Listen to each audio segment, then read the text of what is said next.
You have some very unique insight here. You're a founder. You're the founder of Hearsay Systems. You're currently the CEO of Service Cloud at Salesforce. So you have two different perspectives here. We're going to talk about keeping employees happy on the front lines. We're going to talk about hybrid work. We're going to talk about customer relations. But first, I want to talk about innovation. During the pandemic, a lot of us were forced into some level of innovation. It depends on the company and the person. But how important is innovation when it comes to not only keeping your employees happy on the front line, but also, of course, your customers happy? It's absolutely critical. I mean, with all of the headwinds we're currently facing, from the macro environment to the labor crunch to supply chain disruptions, we're all being asked to do more with less. And that's really only possible with innovation and really specifically automation and AI. Yeah, so when we talk about innovation, obviously a lot of companies, a lot of people, we're just kind of forced to accelerate some transitions that were probably going to happen anyway. So I have to ask you, is that real transformation or is that just a Band-Aid? You know, I think for a lot of companies, maybe they dabbled in innovation in the past. Maybe it happened on the edges of the company. But with the pandemic and everything that's happening around the world right now, it's become an imperative not just to deploy new technology solutions, but really to remap how we work. So your core business obviously is Service Cloud. During the pandemic, as we said, a lot of companies dealt with disruption and transformation. Can you give us an example of how your products and your company helped a company not only just get through the pandemic, but also make a genuine transformation? Absolutely. I mean, there's so many examples. One of my favorite is L'Oreal. You know, we all know and love their skincare and cosmetic products. During the pandemic and even still, they have a ton of customer interactions and customer support requests. And at a time when it's really hard to hire new service agents. And so we partnered with them and we deployed chatbots to offer self-service options to a number of customers. And then we deployed Service Cloud so that their service agents would have one place to go to handle all of the customers' information, resolve those issues quickly, and be able to connect with those customers and really have a chance to display their empathy. You know, I'm personally a very big fan of chatbots when I go shopping and things, or especially when you're booking airline tickets. Sometimes it's just a lot easier just to type a few things. So obviously it can be a big benefit to the customer, but what about the employees? It's absolutely critical. I mean, right now, so many employees feel burned out, they're overloaded, their days are filled with mundane tasks, and what we can do is use automation to offload those mundane tasks so that the agents can really focus on higher order, more fulfilling problem solving. And then we also give them assistance in the moment with AI so that they can really optimize their decisioning and become their best selves, right? Kind of like how Google Maps helps us optimize our routes. We have Einstein help optimize service professionals during their work. All right, so speaking of AI, which of course is artificial intelligence, something we're seeing more and more, the Internet of Things and things like that. Today, you actually announced some news, an update to your Cloud Contact Center of bundle services. You even gave it an official name, the Salesforce Contact Center. Can you explain how that is mission critical for you and what that means for your customers? Yes, we're really excited about our new Salesforce Contact Center, which is launching today. You know, it's something that we've been hearing from customers for years, that their contact center is so critical to their operations. It's a huge budget line item, and it's also, for many brands, where customers really experience the company and just the desire to make that right. And so what we did was we brought together our suite of technologies from self-service and AI and chatbots and brought all of that together into an easy-to-consume bundle to really help contact centers address that operational load that's happening right now while delivering a fantastic customer experience. All right, so we keep talking about the customer and we talk about the customer, but the title of this is really keeping employees happy on the front line. So I've got to ask you some tough questions. How can you really do it? Do you need everybody back in the office 5 days a week? Do you think all of your employees specifically at Service Cloud would be happy if you said, hey, everybody, come back into the office 5 days a week? You know, I think hybrid is the new reality across so many different industries. And so for us to be able to work in that reality and optimize for it. And so again, automation, being able to offload mundane tasks, intelligence, being able to help workers do their best, be productive and successful every day, and then collaboration, using tools like Slack to really connect with our colleagues wherever they may be working in a particular day to still get work done in a timely and efficient manner. So obviously we have more and more tools. You mentioned Slack is one of them.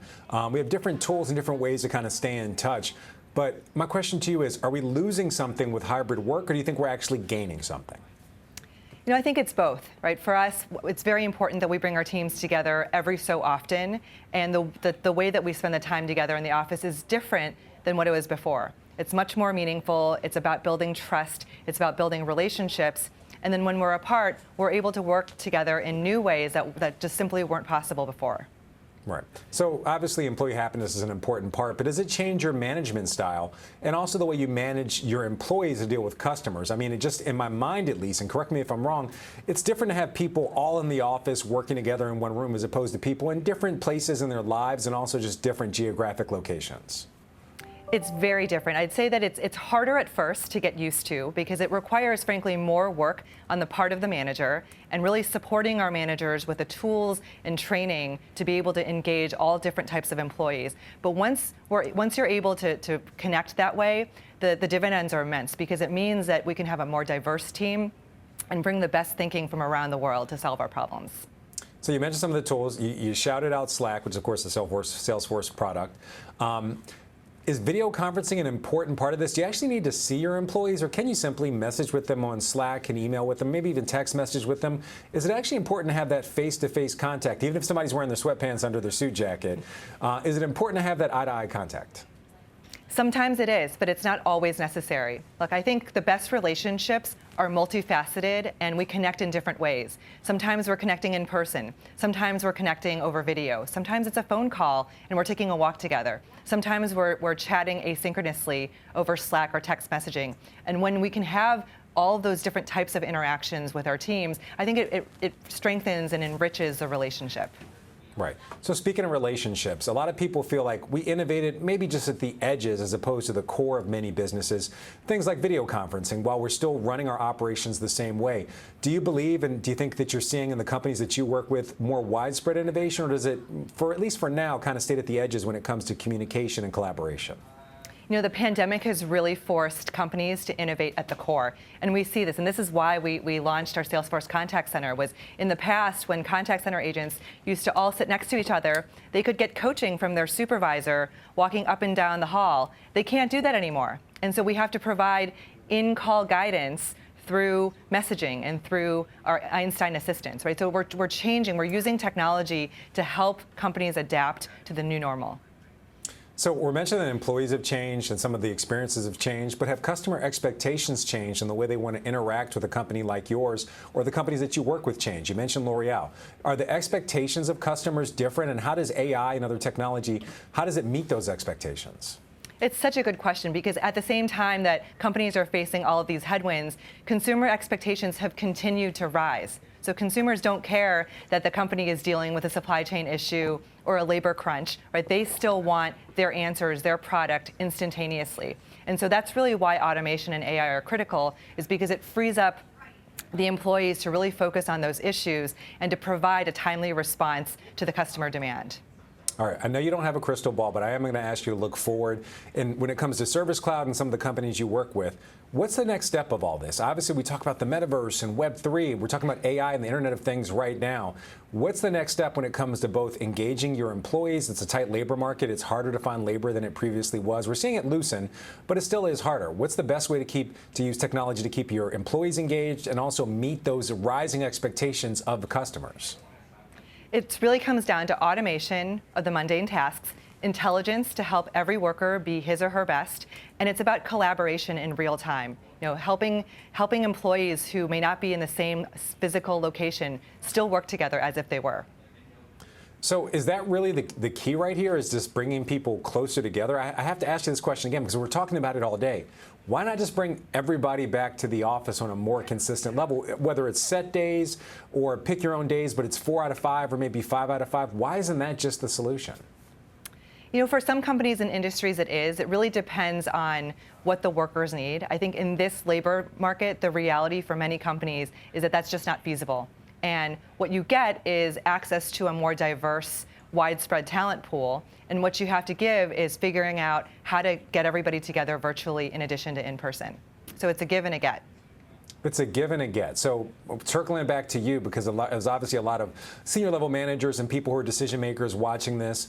What are you giving and what do you think you're getting back from your employee base? So what we're giving tools and technologies. I think employees today expect the same convenience, the same self-service, the same on-demand answers from their workplace as they have come to expect in their consumer lives.